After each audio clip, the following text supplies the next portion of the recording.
সামনে বসা আপনারা দেখতে পাচ্ছেন যে আমার এই যে আমার দোস্ত তৌহিদুল ইসলাম কনক, কবি সংসদ বাংলাদেশের প্রতিষ্ঠাতা সাধারণ সম্পাদক। যে কবি সংসদ বাংলাদেশ আজ থেকে 28 বছর আগে বাংলাদেশের ঐতিহ্যবাহী যে বিউটি বোর্ডিং, যেখানে একসময় রবীন্দ্রনাথ এসেছিলেন এবং নজরুল, জসিমউদ্দিন সহকারে বিখ্যাত সব কবিদের, শামসুর রহমান থেকে শুরু করে এমনিভাবে বাংলা সাহিত্যের যত কিংবদন্তি কবি সাহিত্যিক আছে সবার একটা আড্ডায় মুখরিত ছিল এই বিউটি বোর্ডিং। সেই বিউটি বোর্ডিংয়ে যাত্রা শুরু করে 1998 সালে বিউটি বোর্ডিংয়ে যাত্রা শুরু করে কবি সংসদ বাংলাদেশ। আজকে 28 বছর পেরিয়ে কবি সংসদ বাংলাদেশ 29-এ পা রাখছে এই 2026-এর এই সূচনার পর্বে। তো বন্ধুরা, আমরা এই বাংলা বাজার যে কেন্দ্রিক যে কবি সংসদ বাংলাদেশের যে আড্ডা শুরু হয়েছে, এটা শুরু হয়েছে 419তম। আপনারা দেখতে পাচ্ছেন যে আমার পিছনে, আপনাদেরকে যদি আমি ভালো করে দেখাই তাহলে আপনারা দেখবেন এই যে 419তম সাহিত্য সভা কবি সংসদ বাংলাদেশ 1998 থেকে 2026 বাংলা বাজার লেখক আড্ডা। এটা শুরু হয়েছে 3 জানুয়ারি 2026 শনিবার বিকাল 3টা, ক্যারিয়ার পাবলিকেশন, বাংলা বাজার, ঢাকা। বন্ধুরা, এই যে 419তম সাহিত্য সভা কবি সংসদ বাংলাদেশের 419তম সাহিত্য সভা দিয়ে কবি সংসদ বাংলাদেশ বাংলা বাজারের যে আড্ডা, এটা শুরু হয়েছে। এই মুহূর্তে যারা দেখছেন দেশে কিংবা বিদেশে, আমি জানি যে পৃথিবীর বিভিন্ন দেশ থেকে, সৌদি, কাতার, কুয়েত থেকে শুরু করে যেখানেই বাঙালি রয়েছে, এবং ভারতের বিভিন্ন অঞ্চল, ভারতের পশ্চিমবঙ্গ এবং এদিকে হচ্ছে অন্যান্য ইউরোপ কান্ট্রিতে বিভিন্ন জায়গায় যত কবি লেখক আছেন বা বাঙালি আছেন, বাঙালির সেই যে হাজার বছরের ঐতিহ্য সংস্কৃতি, সেটা হচ্ছে এই কবিতা, সংস্কৃতি, সাহিত্য চর্চা। এটা হচ্ছে বাঙালির একেবারে, আমরা যদি প্রাচীন যুগ বলি, আমরা যদি মধ্যযুগ বলি, মধ্যযুগে যেমন কবি আলাওল এই ধরনের অনেক কবি ছিলেন, প্রাচীন যুগেও এরকম বহু কবি ছিলেন যারা এখন ইতিহাসের পাতায় যাদের অবস্থান রয়েছে। আমরা আধুনিক যুগ বা মডার্ন, যেটা আমরা মডার্ন কালচার যেটা বলি, মডার্ন যুগে এসে, আধুনিক যুগে এসে আমরা অনেক খুব প্রভাবশালী কবি পেয়েছি, যেটা হচ্ছে বাংলা ভাষায়। এবং বাংলা ভাষার অবস্থান পৃথিবীর 6-7 নম্বরে। বাংলা ভাষাভাষী লোকের সংখ্যা একবারে নেহায়েত কম নয়। কারণ হচ্ছে যে এক বাংলাদেশেই যত লোক বাস করে, পুরো মিডল ইস্টের যে তাদের জনসংখ্যা তত লোক নেই। বাংলাদেশের বাইরেও ভারতে প্রচুর বাঙালি রয়েছে। তো এই বাংলাদেশের বাঙালি, ভারতের বাঙালি মিলে এবং পৃথিবীর বিভিন্ন দেশে বাঙালি মিলে বাঙালির অবস্থান পৃথিবীর মধ্যে একটা মানে সম্মানজনক অবস্থানে রয়েছে। এবং আমরা দেখছি যে আমাদের যে আগের যে সাহিত্য সংস্কৃতি চর্চার যে ক্ষেত্র ছিল, এগুলা অনেকটাই কমে আসছে।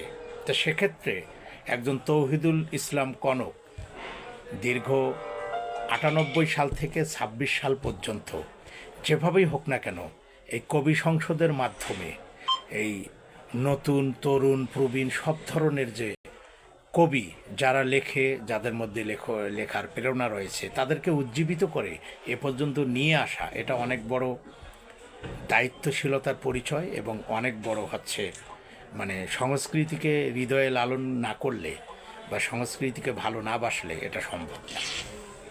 দীর্ঘ 28টি বছর বন্ধুরা, এবং এই দীর্ঘ অনেক বছর থেকে বাংলা বাজার কেন্দ্রিক যে অগ্রযাত্রা, এটার সাথে আমিও যুক্ত আছি দীর্ঘ সময় ধরে। আবার দোস্ত যখন দৌড়াদৌড়ি করে সেই সময়ের, যখন পত্রমিতালির যুগ ছিল, তখনও আমি সেই সময়ে ছিলাম। এবং পত্রমিতালি, আপনাদের যারা এই অগ্রসরমান যারা এই জনপদে যারা ছিল ওই সময়ের, আমি তো 1986 সালে ঢাকায় এসেছি। আমি যখন এসেছি তখন হয়তো বা স্টুডেন্ট হিসেবে এসেছি, যখন 91 যখন 91 বা 90 বা এরশাদ বিরোধী আন্দোলন বা 89 সাল, তখন থেকে আমি পুরোপুরি সাহিত্যের সাথে যুক্ত এবং বই বের হয়েছে 94 সালে এবং 96 সালে আমি রেগুলার লেখক। এর আগে কবিতা দিয়ে আমার অগ্রযাত্রা শুরু হয়েছিল। তা ওই সময়ের যে কবিতা, যে তোমাকে দেখেছি সবুজের মাঝে, সবুজের মাঝে চিরসবুজের সমারোহে, আমার প্রিয় বাংলাদেশ হৃদয়ের আঙ্গিনায় তুমি, ওই যে ওই সময়ের যে কবিতা আমি লিখেছিলাম ওটা আজও মনে আছে। তো সেই সময় ছিল পত্রমিতালির যুগ।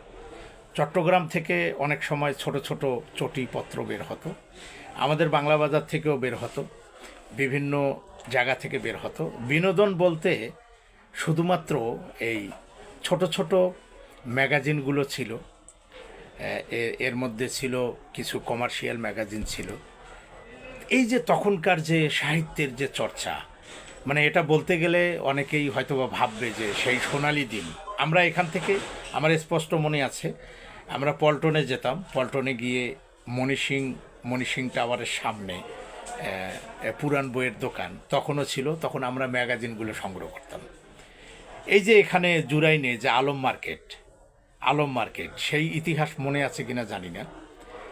এই আলম মার্কেট এখানে অনেকগুলো গার্মেন্টস ছিল সে সময়ে, এবং টং পেতে অনেকেই এই ছোট ছোট উপন্যাসগুলো বিক্রি করত, অনেক পত্রমিতালির বই ম্যাগাজিনগুলো বিক্রি হতো। আমরা খুব আয়েশ করে 5 টাকা 10 টাকা করে, আমরা সর্বোচ্চ ভালো একটা বই ছিল 20 টাকা, বা 20 টাকাও তখন ছিল না, 5 টাকা দামাদাম করলে 5 থেকে 10 টাকার মধ্যে পাওয়া যেত। এবং সেই যে কি মানে নতুন কোনো ম্যাগাজিন আসছে কিনা এটার প্রতি যে মানুষের কি আগ্রহ ছিল মানে বলার বাহিরে। আজকে 2026 সালের দিকে এসে, আজকে একসময় তো বাটম ছিল, আজকে বলতে গেলে ম্যাগাজিনের প্রতি কোনো প্রকার আকর্ষণই নেই। তারপরে এই গল্প উপন্যাস বইয়ের প্রতি কোনো প্রকার আকর্ষণ নেই, বহু বই হারিয়ে গেছে। আজকে টেলিভিশন মানুষ দেখে না, কারণ হচ্ছে একটা পূর্ণাঙ্গ টেলিভিশনে যা আছে তার চেয়ে 3 ডবল একটা অ্যান্ড্রয়েড সেটের মধ্যে পাওয়া যায়। মানে ফেসবুক, টুইটার, ইউটিউব, মানে সব ধরনের আধুনিক সুবিধা এখন এই পেপার পত্রিকা। আগে যদি কারো কোনো পেপারে যদি একটা কবিতা কোনো রকম যেত, তাহলে ওই লেখক মানে ঢাকা শহর তন্ন তন্ন করে খুঁজে কোথায় ওই পত্রিকা পাওয়া যায় সেটা খুঁজে বের করে 5-10টা করে সংখ্যা কিনত। এখন কোন লেখকের কোন দিকে কোন পত্রে মানে কোন সংবাদপত্রের কবিতা ছাপছে কারো কোনো হেডেক নেই। সত্যি কথা যেটা, এই যুগে আইসা 419তম এই সাহিত্য সভা করা, এটা আমি মনে করি যে এটা অনেক বড় ধৈর্যের পরিচয়। কথা বলারও সময় মানুষের নেই। অনেকে বলে যে ভাই 30 সেকেন্ড